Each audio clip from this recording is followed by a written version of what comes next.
Hi, everyone, and Happy New Year. It's the Book Cougars, two middle-aged women on the hunt for a good read. I'm Emily. And I'm Chris. And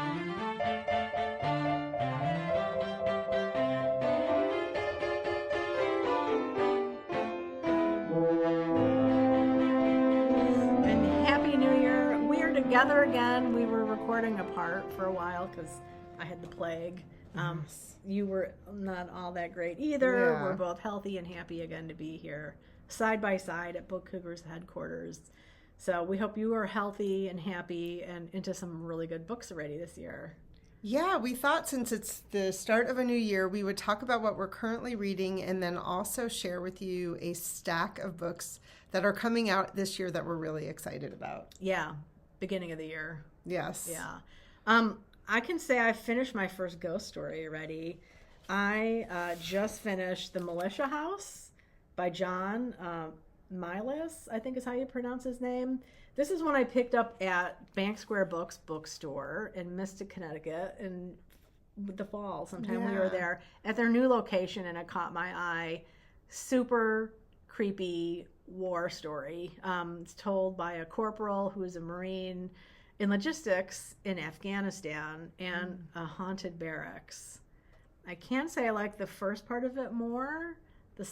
The ending didn't really do it for me, but I'm happy to have read this one, and I think he's a fantastic writer. And this is his first novel. I can't wait to read more from him. And Chris is reading a ghost story because this is our year where we're focusing on ghost stories. Yeah, that's our theme for the year. And so all of our read-alongs will revolve around that. And reminder, our first one is Shirley Jackson's The Haunting of Hill House. And I should say, in the author's note, he does list Shirley Jackson as an inspiration and influence. And I could totally see that when I was reading it. There were some things I'm like, Shirley Jackson right there. Interesting. Yeah. I'm reading a book that comes out in May, and this is called Speak to Me of Home by Janine Cummins. She's the author of American Dirt. Some of you might recognize her name. And this story is told from multiple points of view, starting in Puerto Rico, right when there is a hurricane coming, and a young woman is trying to get somewhere and gets harmed during the hurricane, and her mother gets that awful call that she needs to come because her daughter's in the hospital. And then it takes off from there and goes back and forth in time, and you start to learn who these characters are and how the family is connected. There's a wonderful character map in the beginning, or family tree, I guess is the better way to say it. Love that. So helpful. Oh my goodness. I have been flipping back and forth to it quite frequently. I'm really thankful for it. And it goes from Puerto Rico to St. Louis, Missouri to upstate New York. So multiple points of view and locations. Really enjoying it so far. And again, this comes out in May. Very cool. I'm going to be reading an old one today. I'm starting Alexander's Bridge by Willa Cather. This is her first novel, published in 1912, and one that she kind of disowned in some ways. Not completely, but she would have preferred people to forget about it. But our friend Colleen is doing a Willa Cather novel reading challenge this year where you read one Cather novel a month. And she conveniently wrote 12 novels, so it works out really well. And this is the first one. So I've read it before, and I'm really looking forward to trying it again. And we'll put a link down below to Colleen's project if you want to see. She's put together a really great reading schedule if you're interested. It's all in chronological order with the exception of The Professor's House, which is bumped up a little bit because that is the book that's going to be the focus of the Willa Cather Spring Conference in Red Cloud, Nebraska, and then also the International Cather Conference, which is every other year, and that is taking place in Milwaukee because it's the 100th anniversary of the publication of The Professor's House. So, yeah, Colleen is mainly doing it on Instagram. So the link will be to her Instagram account. Right. Yeah. This is a book that we received in Book Cougars headquarters. I love the cover. Happy to Help, Adventures of a People Pleaser, Essays by Amy Wilson. Thank you to Zibby Media for sending us this copy. And it's a lot what it sounds like. She's writing essays about being a mother, being a wife, being a working person, and how She was constantly finding herself raising her hand and saying, I'll do that.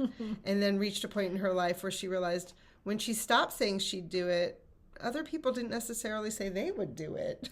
So she wrote some essays about that. I have to say, as a middle-aged woman, I've been practicing that a lot in my work life, you know, in meetings, like waiting for somebody else to say, I'll do that. And it's really quite lovely. I highly recommend it. And this book comes out just next week, January 7th. That's perfect. I'm also listening to another Cal Newport's book, his one called Slow Productivity. And not taking on projects is something he talks about because you think, oh, it's only going to take this long, but there's always administrative overhead. Oh, yeah. That takes up more time than you think.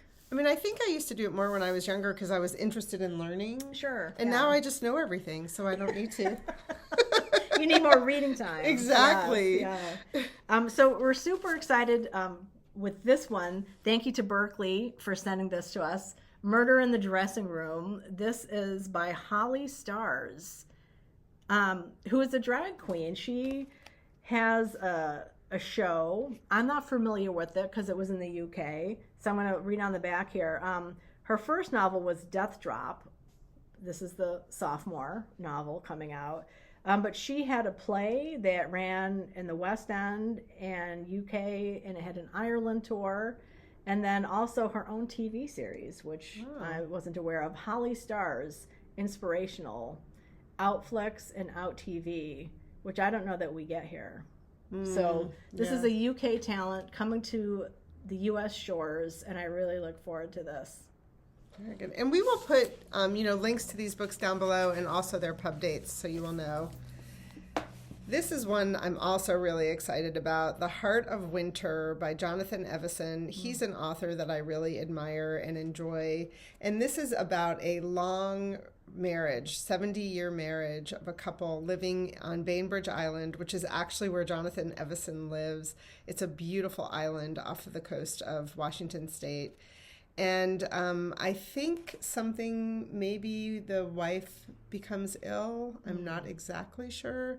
Jonathan Evison has written many novels that I've enjoyed, including The Fundamentals of Caregiving, which was made into a movie, and Lawn Boy, which is one that is frequently, unfortunately, on banned lists, but is another wonderful book. I shouldn't say but.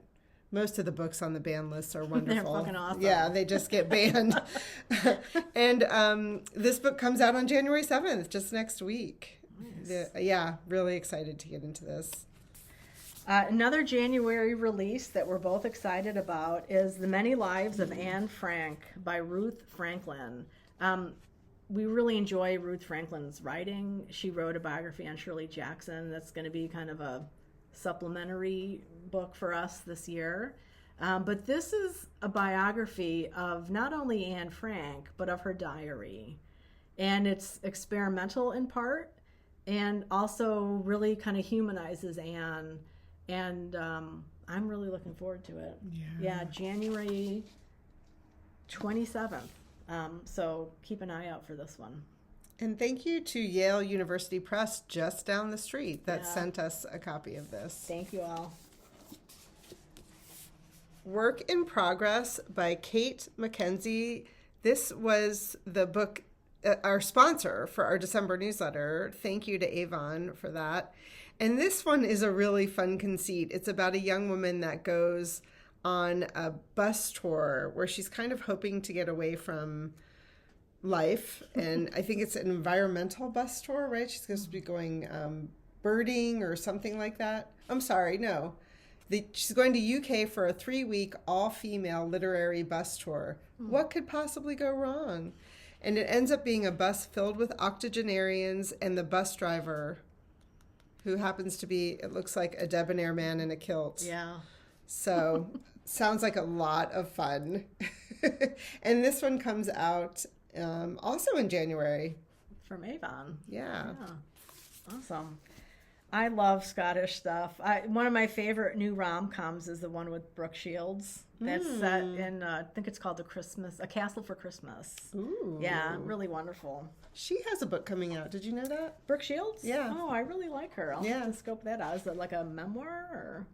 I think so. Okay. Yeah, it must be because she writes it, so I'm pretty sure it is a memoir. Yeah. Very cool. If we can find that, we'll put a note that down below. Yeah. Next up is one we're super excited about, Megan Marshall's memoir. Whoa, sorry, dropped the insert there. Thank you to Mariner Books for sending this to us. So this is a biography, and let me back up.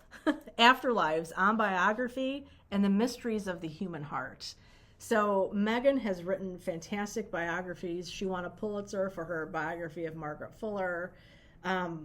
And she also lost her partner. So I don't really know what to expect from this one, but it's a pretty thin book. And she's talking about biography and her life. So more to come on this because Megan will be our guest in an upcoming episode. This comes out February 11th. Yes, moving down the calendar. This one comes out in February as well.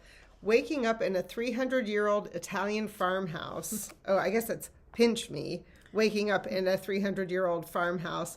This is a memoir by Barbara Boyle about her being on vacation in Italy and falling in love with I believe it's like up in the boot handle in the Piedmont. Is that how you say it? Piedmont area. Falling in love with this town and deciding to purchase an old house and renovate it. I love books like this. It's like Under the Tuscan Sun, which was a novel very similar to that. One thing that's interesting that she does here is it is the Piedmont. There's the map, the Piedmont area. At the end of each chapter, there's one of those QR codes, and you can look at actual pictures of what she's talking about. So I think you can see the renovation of the house, which is really cool. And maybe there's some pictures of food because there's also recipes in here, which I'm very excited about. And this is out from She Writes Press, which is a really cool press that only publishes women. Cool. You're going to be doing some fun armchair travel. Yes. Yeah. And then maybe inspired to do some cooking based on what I'm reading. Mm-hmm. Yummy. Here's another one coming out in February 4th to be exact. Paris Undercover, a wartime story of courage, friendship, and betrayal. This is by our friend Matthew Goodman, who has been on the podcast before. And it's a World War II book, which he's a writer he spends a lot of time researching in archives and libraries and really doing a lot of primary source research. And between his books, that's what he does. So he won't necessarily know what he's going to be writing next, and he'll spend time in an archive, and something will pop out. So I was wondering what his next subject would be because his last book was about New York basketball. Right? He's also written one about Nellie Bly, the balloon travel around the world. I can't think of the title of that one. Yeah. He wrote one about 18th century newspapers in New York City. So he is a great researcher, fantastic writer, always something different coming from Matthew. And I look forward to this. And thank you to Ballantine Books for sending us a copy. And we'll put his website so you can see all of his books. He's also spends quite a bit of time in Paris. He loves it there and is getting fluent in French. So yeah, the last time we saw him, we met him for a meal at Ross and Daughters in Manhattan, and he was reading a mystery novel in French, which impressed us both. I know, immensely. So impressive. Yeah. Yes. This is the 5th installment in this very fun mystery series, Finley Donovan, and this one is called Finley Donovan Digs Her Own Grave. These just make me laugh out loud. They're about Finley, who's very meta because she is a novel writer in her career, and she has a live-in nanny named Vero, and 2 little kids. One's a toddler, one's a little bit older than a toddler, and an ex-husband. And then across the street is this woman, Mrs. Haggerty, who in previous novels has spent a lot of time peeking through the window shade at all of the antics going on at Finley's house. But in this novel, apparently, she maybe takes center stage. Oh, very good. Yes. I don't know if maybe the digging of the grave is in Mrs. Haggerty's backyard, front yard, who knows. These are all by Elle Cosimino. She's hilarious. I just love her writing. It's just fun and easy and a really great palate cleanser. And this is sent to us by Minotaur and comes out March. Yeah. Thank you, Elle Cosimano, for continuing to tickle my funny bone. That's a great title. Yeah. That digs her own grave. Next up is one that fits in really well with our theme of ghost stories. This one's coming out February 11th. And this is a new to us publisher, Repeater. This is Sick Houses, Haunted Homes, and the Architecture of Dread by Lila Taylor. Lila? Yeah. So look at the haunted house. You see a lot of chainsaw, knife. So, looking at haunted houses, I mean, a lot of things can be haunted, but I think haunted houses is something that comes to mind when people think of ghosts, right? Yes. So she's looking at this idea through books and film, television shows, on what is it about these structures that are supposed to provide us safety and comfort that take a turn towards dread. So more to come on this. Making an announcement here, we are going to have a Ghost Stories bingo card this year, and a nonfiction book is one of the options, one of the squares, and this would be maybe a good one for that. Yeah. Yeah. This is the last one I have in my stack. Permission, The New Memoirist and the Courage to Create by Alyssa Altman. She has written several memoirs, including the memoir Motherland, about living with her narcissistic mother. Really wonderful book. And she teaches a lot of memoirs. So this book is essentially a master class in how to do it.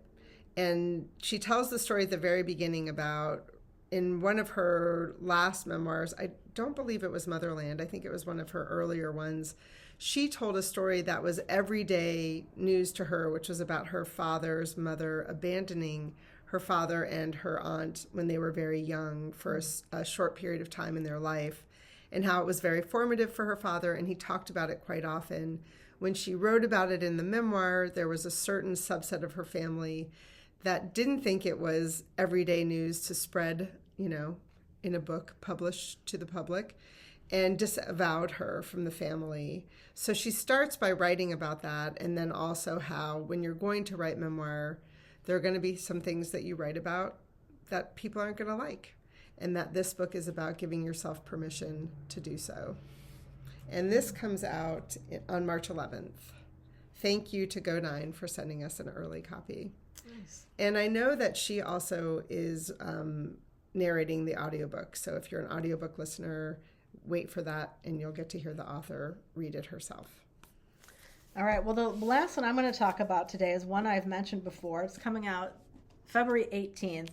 Jane Austen's Bookshelf, a rare book collector's quest to find the women writers who shaped a legend. This is by Rebecca Romney, who we had on as a guest in 2024, talking about romance because she is an expert on the history of romance novels.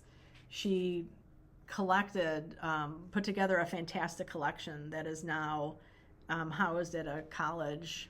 Is it Ohio? I think it is. I think it's in Bowling Green. Yeah. So this is a little bit of a chunkster. And it's talking about the novelists and the writings that influenced Jane Austen. Because one of the things Rebecca talks about is that it's as if like Jane Austen sprang into the world completely formed as a novelist and just did all these fantastic novels. And the writers who came before her, the women writers, I should be clear about that, were dismissed as being, not good writers. And this book is taking that to task. It's also talking about Rebecca's own life, her own experience with Jane Austen, and then finding some of these other women writers, both finding them as writers who are mentioned and then finding their works. So it's a really cool memoir and also literary history. And I think any Jane Austen lover or anyone who's interested in literary history, women writers, will really enjoy this book. And probably grow your TBR, because you'll likely want to read some of these authors as well that she talks about. Yes, and this is Mary Sue Ricci books. It's an imprint of Simon & Schuster. So I thank them for sending us this review copy. So let us know if you have any books that you're really excited that are coming out this coming year. If you have a favorite author that has a book that's coming. I know one that we haven't gotten our hands on, but I'm very excited about is the new Ann Tyler, which is called 3 Days in June. And I think that comes out February, March time period. So there's always books coming out. Always, yes. All right, everybody. And if you like our content, we hope you subscribe. That always is a nice thing. And give us a like. And happy reading. Happy New Year. May your book stacks grow.